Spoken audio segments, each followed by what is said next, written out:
Zora Snack. Oui, compagnie Zora Snack. Ok. Interview compagnie Zora Snack, première prise. Voilà, votre nom, votre participation ici et votre travail dans le contexte de résistance. Oui, je m'appelle Snake. Je suis artiste, danseur, chorégraphe et performeur. Je vis au Cameroun et je suis fondateur de la compagnie Zora Snake au Cameroun. Et ma participation ici à la Triennale vraiment me touche positivement dans la mesure où en 2014, je n'étais pas officiellement sélectionné.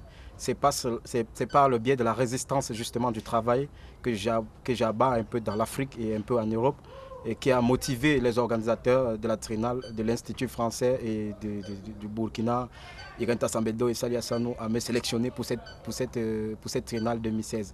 Donc du coup, je suis très content d'être là. Après justement le travail que j'ai abattu au Récréatral, je suis allé au Cameroun faire une autre résidence et je suis arrivé ici pour la Triennale jouer cette performance parce que moi, j'avais voulu aussi le jouer à la Triennale pour montrer aussi le travail artistique du danseur camerounais.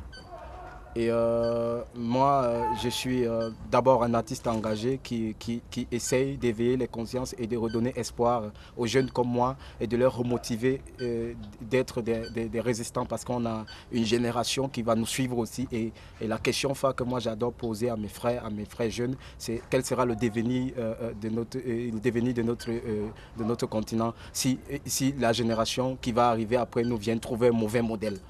Donc du coup, c'est ça mon intention, c'est ça le fait que j'ai cette volonté personnelle et sociale de travailler de proposer mon travail artistique et de montrer aux Camerounais, au peuple camerounais, au peuple africain et au peuple européen. Voilà, parce que quand je parle de l'Afrique, je parle de l'Europe aussi, parce que l'Afrique c'est connecté à l'Europe et l'Europe est connectée à l'Afrique. Pareil à l'Occident, à l'Asie et en Amérique.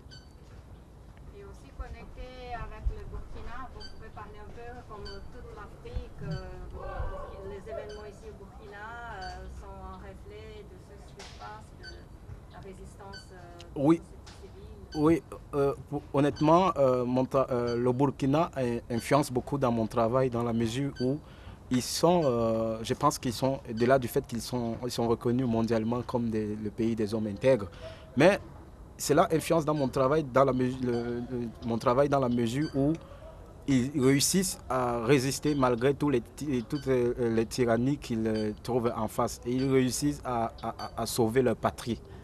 Parce que pour moi, je fais ce travail, c'est pour le peuple en fait. Je ne le fais pas pour moi. Et le peuple pour moi représente une valeur énorme. Parce que sans le peuple, on n'est rien. Sans le peuple, on ne peut rien faire. Sans vous, par exemple, qui vous êtes en train de m'interviewer là, je ne veux pas, mon travail ne sera pas peut-être connu dans votre pays où vous êtes. Mais par le biais du fait que vous êtes là aujourd'hui au Burkina Faso et vous filmez, vous partez, vous me montrez. Et là, ça fait qu'on est connecté, on reste connecté quoi. Donc, le Burkina, ici, ils sont très forts. Et c'est ça que moi j'apprends d'eux pour enseigner au Cameroun et pour enseigner dans les autres pays où je vais. Parce que quand je vais, par exemple, en février, j'étais à Madagascar, ils se plaignent que le ministère des Arts et de la Culture ne leur donne pas de financement pour les artistes. Moi, je leur dis, moi, je tourne en Afrique et en Europe et je n'ai pas de dossier où tu vas voir le ministère des Arts et de la Culture du Cameroun. Jamais. Eux et moi, c'est le jour et la nuit, c'est le feu et l'eau. Donc, du coup, moi, je résistais justement par ça. Comment par ces obstacles-là, j'ai réussi à transgresser et travailler et montrer mon travail malgré tout ce que je vis. Mais je donne tout parce que c'est avec l'âme aussi que je fais. Donc l'art pour moi c'est ma vie quoi. C'est ma vie. Je ne vis que l'art, je ne parle que l'art, je ne discute que l'art, je ne mange que l'art, je ne marche que l'art. Voilà. Donc c'est ça, il faut résister. Et au-delà du fait qu'on est des engagés, on est des jeunes, il ne faut pas qu'on ressemble à ceux qui n'ont pas bien fait le travail au moment où ils devaient le faire. Donc nous, on doit résister à cela et proposer autre chose.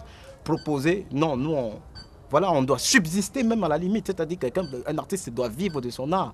Doit vivre. Moi, je ne peux pas dire encore que je vis de mon art parce qu'il y a des moments c'est très difficile. Je suis là, il faut que je bosse, il faut que je crée, il faut que je m'en vais à Internet, chercher, faire des recherches, il faut que je m'en vais discuter. J'appelle les grands, tout ça, mais je n'ai pas de maison de production, je n'ai pas d'administration, j'ai pas. Mais tout ça, c'est moi seul. Donc, du coup, quand je trouve une occasion pareille comme ça de proposer mon travail, et surtout concernant la résistance, l'engagement, et surtout la quête de l'espoir, parce qu'à tout moment, tu peux être, voilà, tu peux être détourné de ton espoir.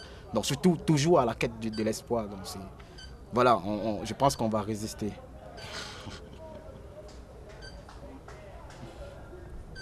Merci.